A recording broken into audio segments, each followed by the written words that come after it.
RBI को पढ़ेंगे हम, रिजर्व बैंक ऑफ इंडिया।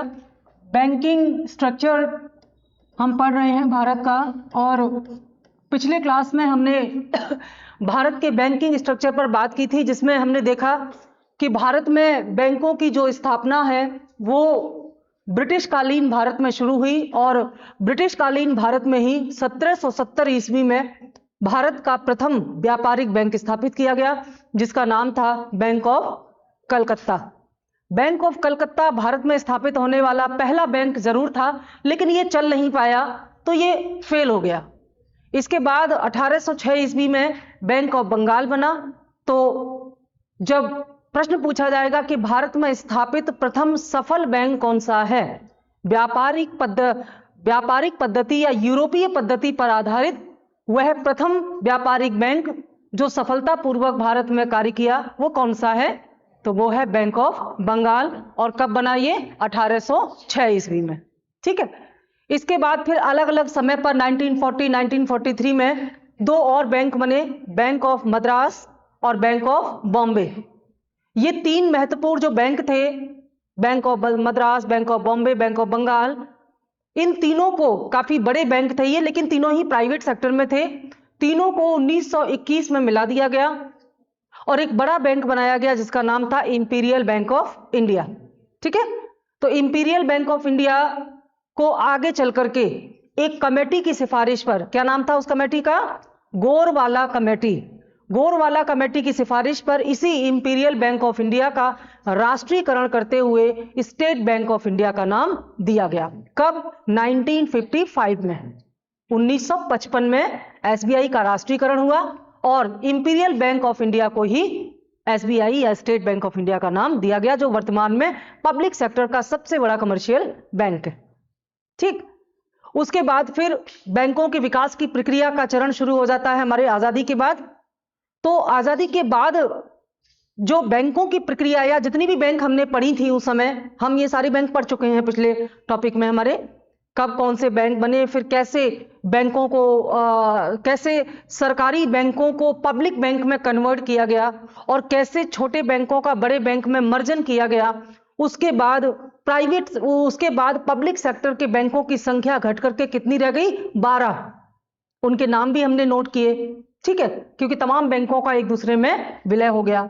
तो ये जितने भी बैंक हमारे देश में हैं, चाहे वो देखिए, चाहे सरकारी, चाहे पब्लिक सेक्टर के बैंक हो, चाहे प्राइवेट सेक्टर के बैंक हो, या भारत में स्थापित विदेशी बैंक हो, भारत में स्थापित सभी प्रकार के बैंक और सभी प्रकार के वित्तीय संस्थानों का जो रेगुलेशन है, देखभाल है, देखरेख है, वो आरबीआई करता है। लेकिन आरबीआई वित्तीय संस्थानों के लिए बैंकों का बैंक नहीं है, क्योंकि वित्तीय संस्थान स्वयं में बैंक नहीं है।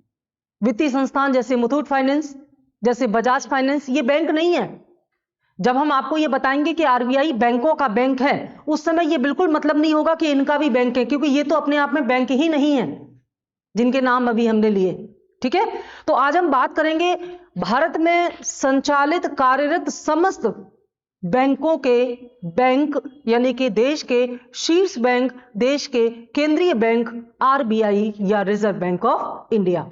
हर देश का अपना एक केंद्रीय बैंक होता है, चाहे वो छोटा देश हो या बड़ा, सबका अपना एक केंद्रीय बैंक होता है। और ये केंद्रीय बैंक उस देश के संपूर्ण बैंकिंग सिस्टम के साथ साथ संपूर्ण मौद्रिक सिस्टम को भी प्रबंधित करता है। जैसे हमारे देश में जो मुद्रा का प्रचलन है, मुद्रा का जो सर्कुलेशन है, जो डेटा है, जो विदेशी मुद्राओं की आवाजाही है, देश में कितनी विदेशी मुद्रा आ रही है, कितनी जा रही है, देश में कुल कितने डॉलर या रुपए का निर्यात हो रहा है, कुल कितने डॉलर का आयात हो रहा है, ये सारे हिसाब किताब और डेटा रखने की जिम्मेदारी देश के केंद्रीय बैंक की होती है।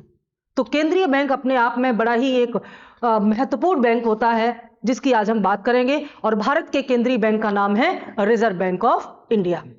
ठीक है। तो ये जो रिजर्व बैंक ऑफ इंडिया है, ये ना केवल भारत में स्थापित या संचालित बैंक, इवन सरकार का भी बैंक है। और जब हम सरकार की बात करते हैं तो इसमें केंद्र और राज्य दोनों प्रकार की सरकारें आ जाती हैं। तो आरबीआई बैंकों का बैंक है और सरकारों का बैंक है। तो आज हम बात करेंगे कि आरबीआई कैसे बना, किसने बनाया, आरबीआई काम कैसे करता है और आरबीआई के कार्य क्या क्या हैं, ठीक है। और आरबीआई द्वारा किए गए इन महत्वपूर्ण कार्यों का हमारे देश की बैंकिंग सिस्टम पर किस प्रकार से प्रभाव पड़ता है, कैसे आरबीआई अपने विभिन्न जिम्मेदारियों के द्वारा संपूर्ण देश के जो मौद्रिक प्रवाह है, जो मनी फ्लो है, उसको मैनेज करता है बैंकों के माध्यम से। तो सबसे पहले आरबीआई की स्थापना और संरचना पर हम बात करेंगे।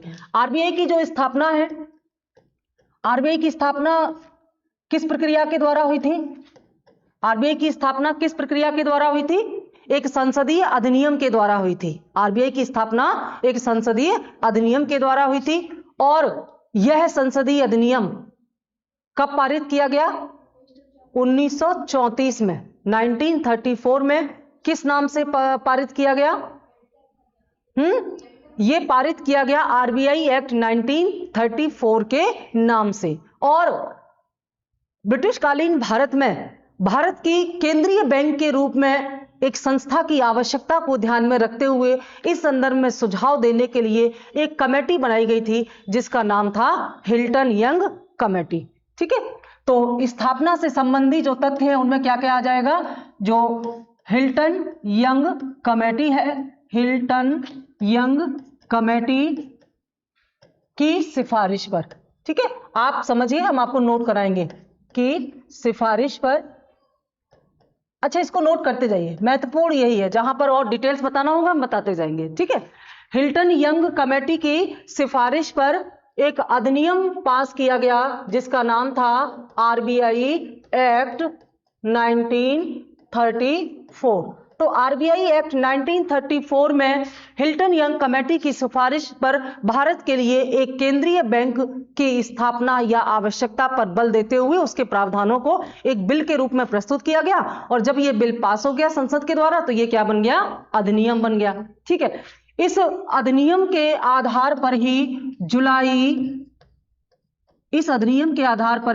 जुलाई 1935 में आरबीआई की स्थापना हुई। जुलाई 1935 में आरबीआई की क्या हुई? स्थापना हुई। अधिनियम का समय अलग है, स्थापना का समय अलग है। अब ये जब आरबीआई की जब स्थापना हुई, समय कौन सा है? 1935। इसका मतलब है उस समय भारत इंडिपेंडेंट नहीं था, ब्रिटिशकालीन भारत था। तो तत्कालीन समय में जब आरबीआई बना तो ये एक प्राइवेट बैंक के रूप में था। इसमें प्राइवेट जो होल्डर्स थे उनका पैसा लगा हुआ था। और महत्वपूर्ण बात यह है कि जब इसकी स्थापना हुई तब इसका जो मुख्यालय था वो कलकत्ता में था, ठीक है। उस समय इसका मुख्यालय कहां पर था? कलकत्ता में। लेकिन 1937 में, 1937 में इसका मुख्यालय मुंबई में, वर्तमान मुंबई तत्कालीन बंबई में स्थापित किया गया। और वर्तमान में बंबई या मुंबई में ही इसका मुख्यालय है। लेकिन 2 वर्ष के लिए इसका मुख्यालय कलकत्ता में रहा था। तो यह ध्यान रखेंगे कि प्रश्न में क्या पूछा जाएगा। स्थापना के समय इसका मुख्यालय कलकत्ता में था और स्थानांतरण का समय भी आपको ध्यान में रखना होगा 1937 में, ठीक है। यह देश जब हमारा आजाद हुआ, आप जानते हैं कि वर्तमान म्यांमार कभी भारत का हिस्सा था और वर्तमान पाकिस्तान भी कभी भारत का हिस्सा था। तो इन दोनों ही बैंकों को, म्यांमार का पुराना नाम क्या है? बर्मा, ठीक है। इन दोनों ही देशों को, म्यांमार और पाकिस्तान को, हमारे भारत के केंद्रीय बैंक यानी कि आरबीआई ने केंद्रीय बैंक की सुविधा प्रदान की है टिल 1949। 1949 में क्या हुआ था? आरबीआई का राष्ट्रीयकरण कर दिया गया था।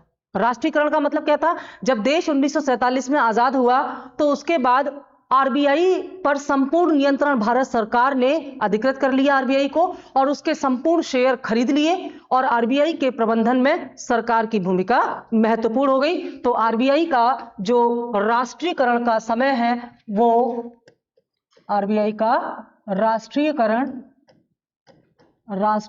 जो है कब हुआ? 1 जनवरी 1949 को इसका राष्ट्रीयकरण हुआ आरबीआई का, ठीक है। और जब इसका राष्ट्रीयकरण हुआ उसके बाद आरबीआई ने पूर्ण रूप से भारत के लिए अपनी सेवाएं दी।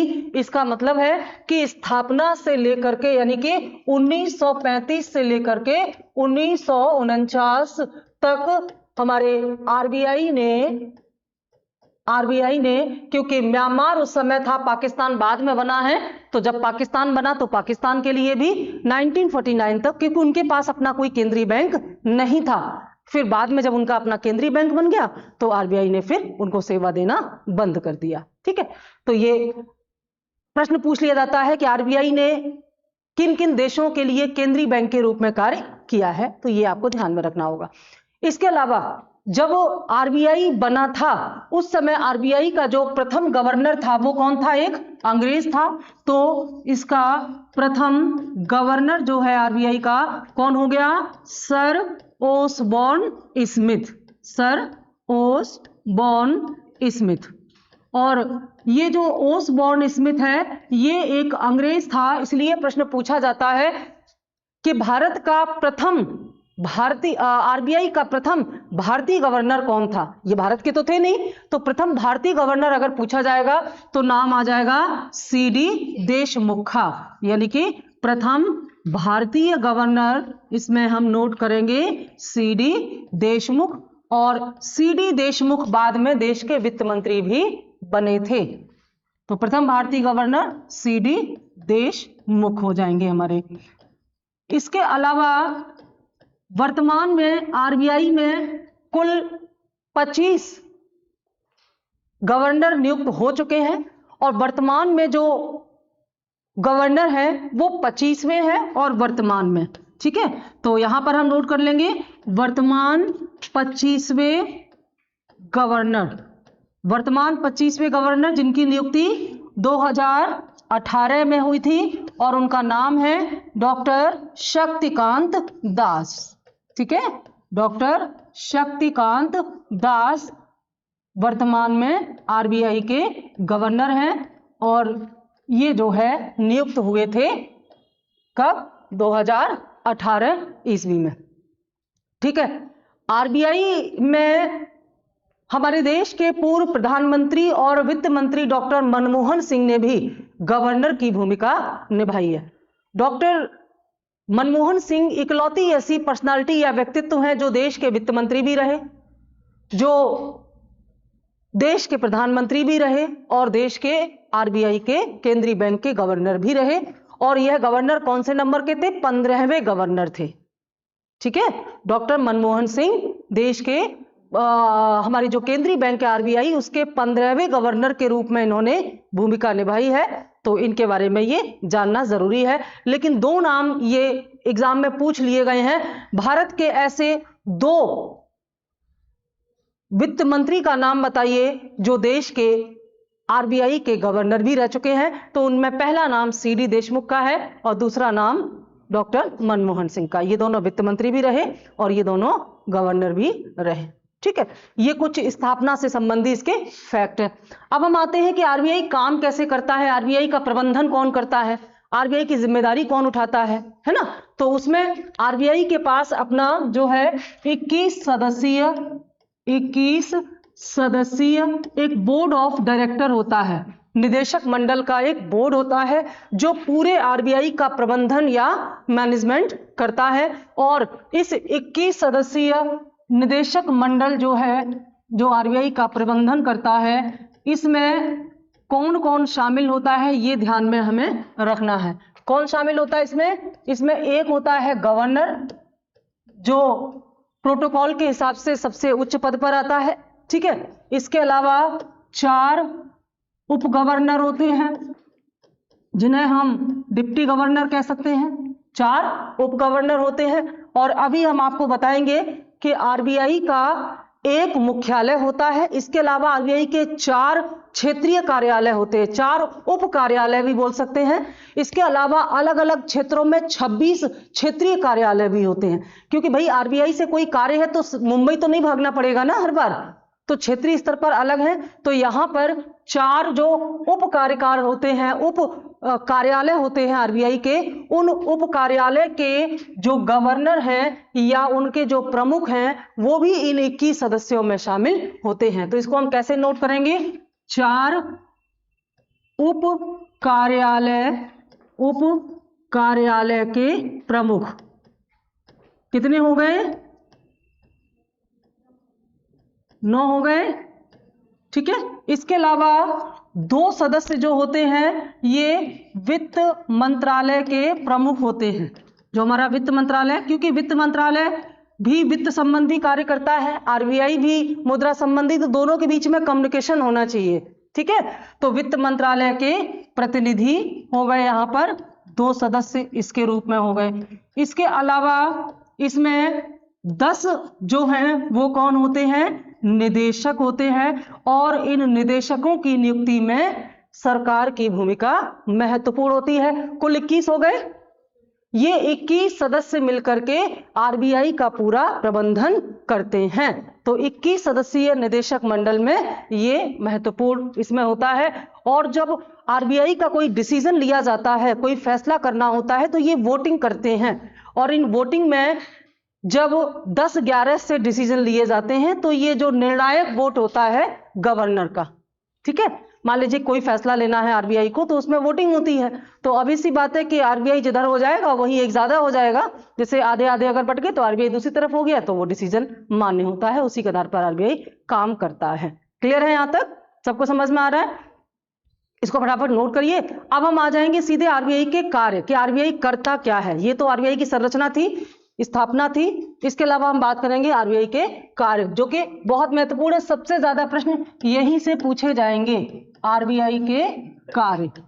तो आरबीआई के कार्यों में बहुत सारे महत्वपूर्ण कार्य हैं। पता है आपको कुछ कार्य? सबसे महत्वपूर्ण कार्य है नोट निर्गमन करना, ठीक है। नोट निर्गमन करना या करेंसी इशू करना, ठीक है। देखिए, नोट तो छापे जाते हैं प्रिंटिंग प्रेस में नोट छापने का काम तो प्रिंटिंग प्रेस का है, लेकिन उस पर नियंत्रण रखना, उसको प्रबंधित करना, ये सारी जिम्मेदारी किसकी है? आरबीआई की। और मार्केट में या अर्थव्यवस्था में कितनी मुद्रा है, कितनी मुद्रा चलन में है, ये सारे डेटा सरकार को कौन उपलब्ध कराता है? आरबीआई। आरबीआई को यह पता होना चाहिए कि देश में कितनी मुद्रा चल रही है, किस मूल्य के कितने नोट छापे जा चुके हैं। ये सारे आंकड़े सरकार को जब उपलब्ध होते हैं तो उन्हीं के आधार पर आगे राजकोषीय नीतियां बनाई जाती हैं, और आरबीआई स्वयं में इसी के आधार पर मौद्रिक नीतियां बनाता है। तो पहला महत्वपूर्ण कार्य है नोट निर्गमन करना। अभी हम इसका डिटेल्स बताएंगे, पहले पॉइंट थोड़ा सा डिस्कस कर लेते हैं। इसके अलावा और भी क्या क्या करता है आरबीआई? नोट निर्गमित करने के अलावा आरबीआई का अन्य महत्वपूर्ण कार्य है मौद्रिक नीति का संचालन करना या मौद्रिक नीति का निर्माण करना। ये टॉपिक हम मुद्रास्फीति में भी पढ़ चुके हैं, है ना। मौद्रिक नीति का निर्माण क्या था इसके अंतर्गत? क्या कर रहा था इसके अंतर्गत आरबीआई? इसके अंतर्गत आरबीआई अर्थव्यवस्था में मुद्रा के प्रवाह या मनी फ्लो को बैलेंस करता है, ठीक है। अगर मनी फ्लो बढ़ जाता है तो उसको कम करता है, और अगर कम हो गया है तो उसको बढ़ाता है। और ऐसा करने के लिए आरबीआई के पास कई साधन हैं, जिन्हें हम मॉनेटरी पॉलिसी टूल्स बोलते हैं, जैसे कि CRR, SLR, bank rate, repo rate, है ना, ओएमआर, रिवर्स रेपो रेट आदि। ये सब वो साधन या ब्याज की दरें या रिजर्व फंड हैं जिनको घटाकर और बढ़ाकर आरबीआई अर्थव्यवस्था में मनी फ्लो को बैलेंस करता है। और उद्देश्य क्या है आरबीआई की इस मौद्रिक नीति का? उद्देश्य क्या है? कीमतों को बैलेंस करना, बाजार में वस्तुओं और सेवाओं की कीमतों को बैलेंस रखना, मुद्रास्फीति को एक स्तर पर निर्धारित और नियमित दायरे में रखना। इस उद्देश्य से आरबीआई अपनी मौद्रिक नीति का निर्धारण करता है। इसके अलावा और क्या करता है आरबीआई? आरबीआई सरकार के बैंक के रूप में कार्य करता है। तो आरबीआई सरकार का बैंक है। सरकार के बैंक के रूप में आरबीआई क्या करता है? वे सभी कार्य करता है जो बैंक जनता के लिए करती हैं। सरकार के ऋणों का प्रबंधन करता है आरबीआई। ध्यान रहे, सरकार के चाहे घरेलू ऋण हो या विदेशी ऋण हो, इन सभी का प्रबंधन आरबीआई द्वारा ही किया जाता है। आवश्यकता पड़ने पर आरबीआई सरकार के लिए वित्त का प्रबंध करता है। इसके अलावा आरबीआई सरकार का एजेंट भी है, आरबीआई सरकार का सलाहकार भी है। सरकार को एडवाइस देता है ना, किसमें एडवाइस देता है? आर्थिक नीतियों को बनाने में, देश की आर्थिक नीतियों के निर्धारण में आरबीआई सरकार के सलाहकार की भूमिका निभाता है। और क्या करता है आरबीआई? और आरबीआई सरकार के प्रतिनिधि के रूप में अंतरराष्ट्रीय मुद्रा कोष में भागीदारी करता है। अंतरराष्ट्रीय मुद्रा कोष सुना है, आगे हम अंतरराष्ट्रीय संगठन जब पढ़ेंगे तो डिटेल्स आपको बताएंगे। अंतरराष्ट्रीय मुद्रा कोष एक ऐसा महत्वपूर्ण वित्तीय संस्थान है जो अंतरराष्ट्रीय स्तर पर अपने सदस्य देशों को अल्पकालीन ऋण उपलब्ध कराता है, तब जब उन देशों के आयात निर्यात का अंतर नेगेटिव हो जाता है। ठीक है, तो इसी अंतरराष्ट्रीय मुद्रा कोष में, इंटरनेशनल मॉनेटरी फंड में हमारे देश का और सभी देशों का जो केंद्रीय बैंक है, उसका जो गवर्नर है, वो उसकी बैठकों में भागीदारी करता है सरकार की तरफ से। तो अंतरराष्ट्रीय मुद्रा कोष में सरकार के प्रतिनिधि या रिप्रेजेंटेटिव्स के रूप में ये पार्टिसिपेट करता है। इसके अलावा सरकार को डायरेक्शन देने का काम भी आरबीआई करता है। तो ये सारी जिम्मेदारियां आरबीआई सरकार के लिए करता है। ठीक है, इसके अलावा आरबीआई और क्या करता है? बैंकों का बैंक है। आरबीआई बैंकों का बैंक है और बैंकों के बैंक के रूप में आरबीआई की भूमिका बड़ी ही महत्वपूर्ण और व्यापक है। जैसे किसी बैंक की स्थापना करनी हो, किसी बैंक को लाइसेंस देना हो, किसी भी बैंक को अपनी नई ब्रांच खोलनी हो, या दो बैंकों का आपस में विलय या मर्जन करना हो, यह प्रश्न यूपीपीसीएस में पूछा जा चुका है, या किसी बैंक की ब्रांच को समाप्त करना हो, ये सारे निर्णय आरबीआई लेता है। आरबीआई के निर्णय के बिना, आदेश के बिना कोई भी नई बैंक नहीं खुल सकती, यानी कि उसके साथ बैंक शब्द ही नहीं लगेगा जब तक आरबीआई उसको लाइसेंस नहीं देगा। और ना ही कोई बैंक जो है वो अपनी नई ब्रांच खोल सकता है आरबीआई की अनुमति से। जो तमाम आपने सुनते हैं ना, बैंकों का विलय किया गया, ये विलय के आदेश भी कौन जारी करता है? आरबीआई जारी करता है। चाहे प्राइवेट हो या अगर वो बैंक है तो आरबीआई के नियंत्रण में आएगा। अगर वो वित्तीय संस्थान है, कंपनी है, तो वो कंपनी एक्ट के तहत काम करेगा। ध्यान दीजिएगा, जैसे बार बार ये नाम Reliance finance, Muthoot finance, Bajaj finance सुनते ना आप, ये सब क्या है? ये सब वित्तीय संस्थान है, कंपनी है, ये सब बैंक नहीं है। ये सब ऐसे वित्तीय संस्थान है जो बैंकों वाले काम करते हैं लेकिन बैंक नहीं है, तभी तो इन्हें छाया बैंक कहा जाता है। ये प्रश्न भी यूपीपीसीएस में आया हुआ है, छाया बैंक या शैडो बैंक। तो ये बैंक नहीं है लेकिन बैंक वाले काम करते हैं। तो फिर इनकी स्थापना, इनकी देखरेख, इनका पूरा कौन करता है?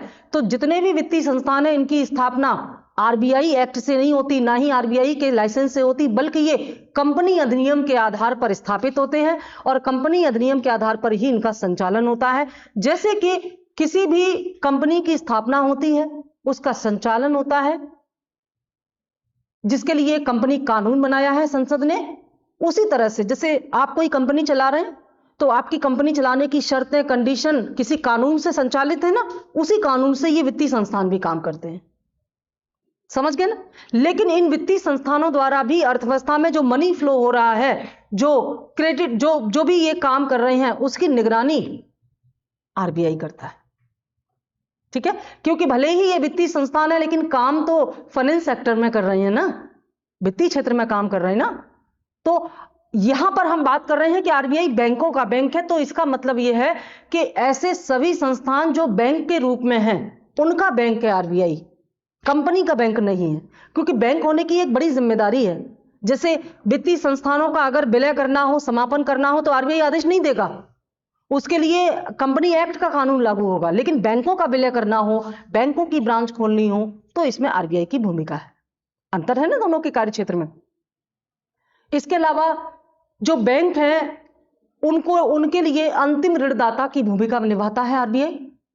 जब बैंकों को धन की आवश्यकता होती है, ऋण की आवश्यकता होती है, तो उन्हें कौन देता है? आरबीआई देता है। बैंक आरबीआई से ऋण भी लेते हैं और अपनी अतिरिक्त पूंजी को आरबीआई के पास डिपॉजिट भी करते हैं, जमा भी करते हैं। तो यहां पर हम देख रहे हैं कि आरबीआई बैंकों के लिए वो सारी सुविधाएं प्रदान कर रहा है जो बैंकें जनता के लिए करते हैं, और इन्हीं बैंकों के माध्यम से आरबीआई अर्थव्यवस्था में मनी फ्लो को भी बैलेंस कर पाता है, क्योंकि आरबीआई इन बैंकों के माध्यम से ही पब्लिक से जुड़ा हुआ है, डायरेक्ट नहीं जुड़ा हुआ है। ठीक है, तो ये सारी महत्वपूर्ण जिम्मेदारियां बैंकों के लिए आरबीआई करता है। ठीक है, इसके अलावा आरबीआई का और क्या कार्य है? इसके अलावा आरबीआई, देखिए, बैंकों का पूरा प्रबंधन भी आरबीआई द्वारा ही किया जाता है। इसके लिए आरबीआई बैंकों पर कितना नियंत्रण करेगा, कैसे संचालन करेगा, इसके लिए बैंकिंग रेगुलेशन एक्ट 1949 पारित किया जा चुका है। बैंकिंग रेगुलेटरी एक्ट 1949 में निर्धारित शर्तों के आधार पर ही भारत में बैंकों का संचालन होता है और आरबीआई बैंकों को नियमित या रेगुलेट करता है। ठीक है, इसके अलावा आरबीआई का अगला कार्य क्या है? अगला कार्य है आरबीआई का, जो हमारी विनिमय दर होती है, जिसे हम एक्सचेंज रेट कहते हैं, इस विनिमय दर का प्रबंधन आरबीआई द्वारा ही किया जाता है। विनिमय दर सुना है? एक्सचेंज रेट सुना है सबने? हाँ जी, नहीं, कहीं तो सुना है, क्लास में ही सुना होगा कि भाई। विनिमय दर का मतलब होता है अंतरराष्ट्रीय बाजारों में मुद्रा की अदला बदली।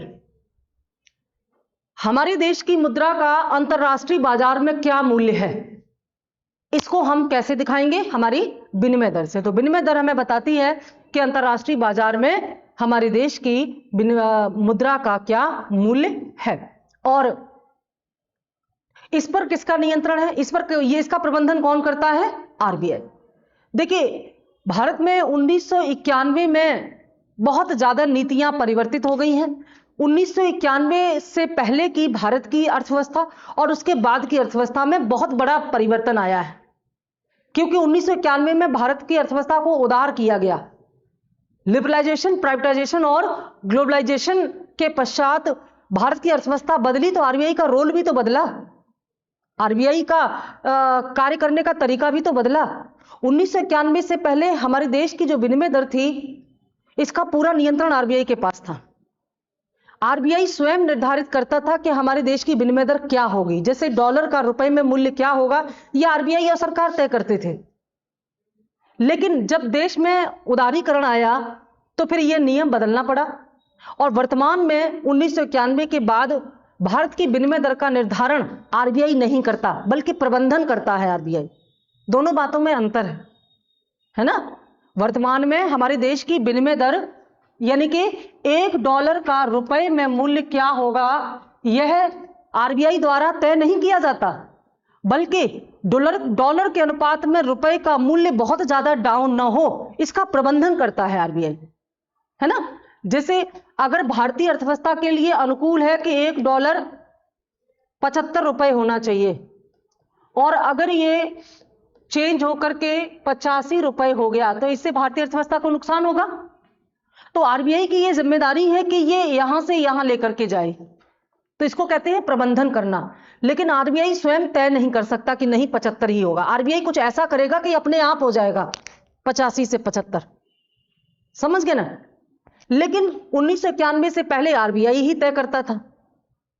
तो वर्तमान में आरबीआई भारत की विनिमय दर का प्रबंधन करता है, ना कि निर्धारण। ठीक है, और ऐसा कैसे होता है?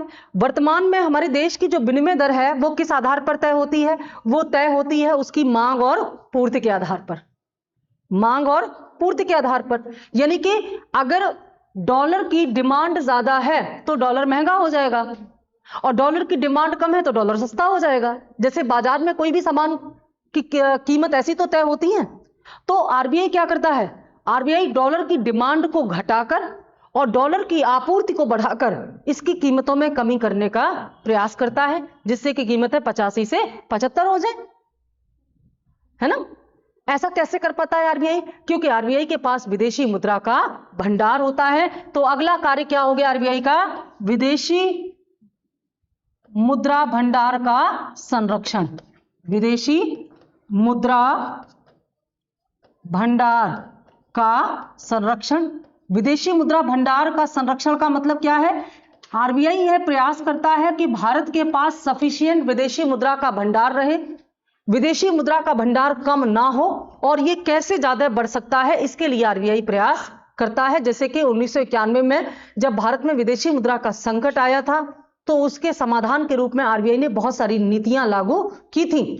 तो आरबीआई ये अन्य महत्वपूर्ण कार्य करता है। और इसके अलावा ऐसे कोई भी कार्य जो देश के विकास में सहायक हो वो सब आरबीआई द्वारा किए जाते हैं। जैसे देश में निवेश को बढ़ावा देने के लिए तमाम निवेश बैंकों की स्थापना करना, जैसे भारत में और वित्तीय समावेशन के लिए भुगतान बैंक की स्थापना करना, है ना, लघु वित्त बैंक की स्थापना करना। ये नए नए बैंक आए हैं, इनको हम आगे पढ़ाएंगे आपको।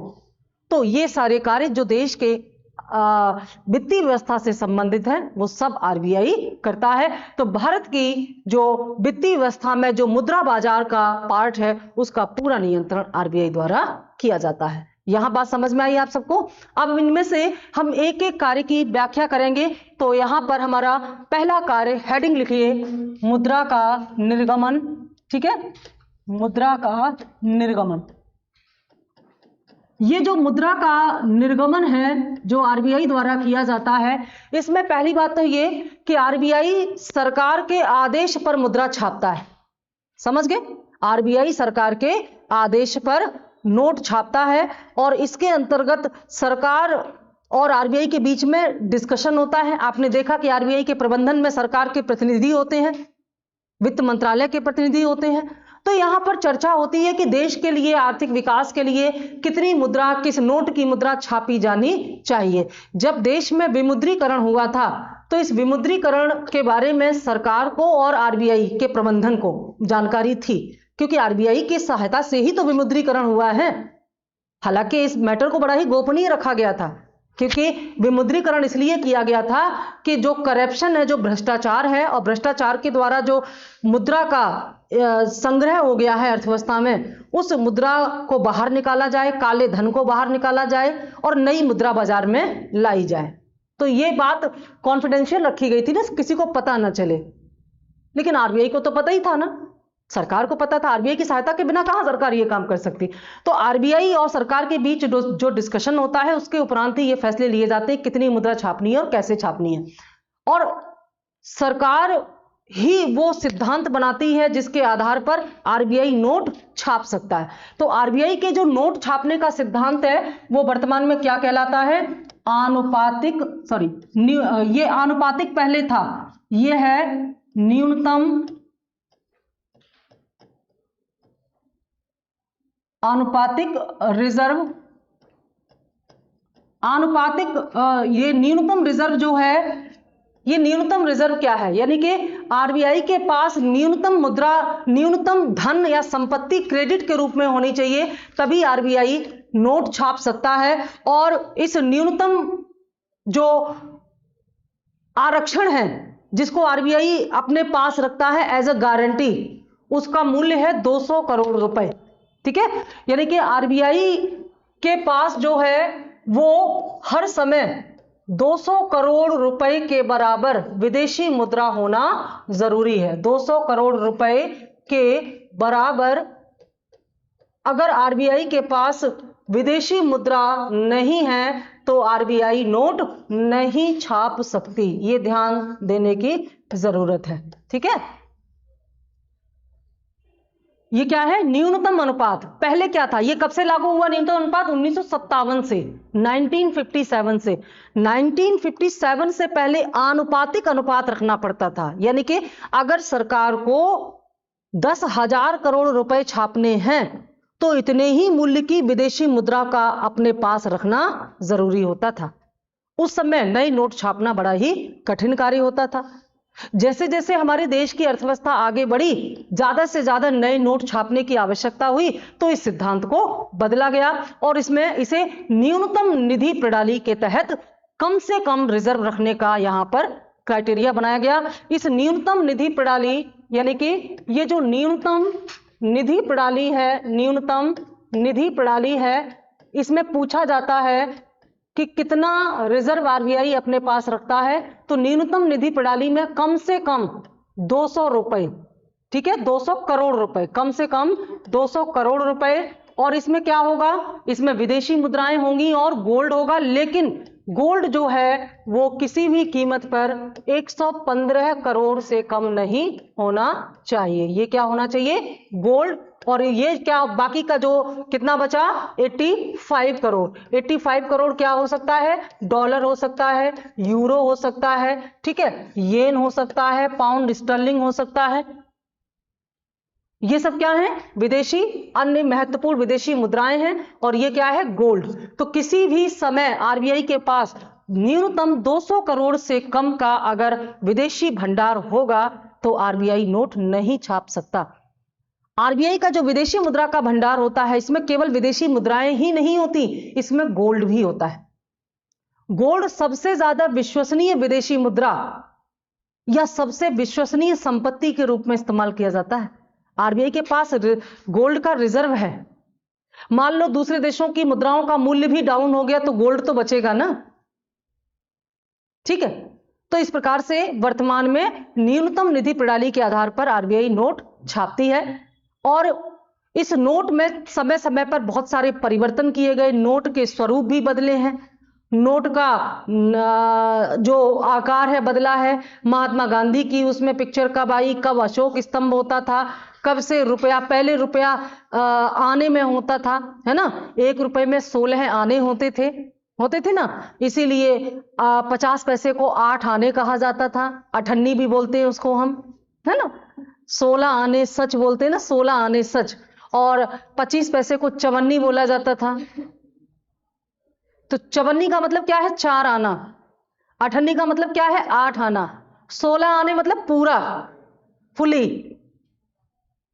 लेकिन ये बाद में बदला गया, किसमें, परसेंट में। इसमें दशमलव प्रणाली लागू हुई, तो जब दशमलव प्रणाली लागू हुई तो 1 रुपए में 100 पैसे कर दिए गए और सबका बराबर मूल्य था, ठीक है। और यहां पर एक चीज जान लें कि जो 1 रुपए का नोट जो है ये आरबीआई नहीं छापती। 1 रुपए के अब तो 1 रुपए का नोट छपता ही नहीं है, लेकिन जब छापा जाता था तब भी 1 रुपए के नोट पर आरबीआई गवर्नर के हस्ताक्षर नहीं होते, बल्कि इस पर भारत सरकार के वित्त सचिव के हस्ताक्षर होते हैं।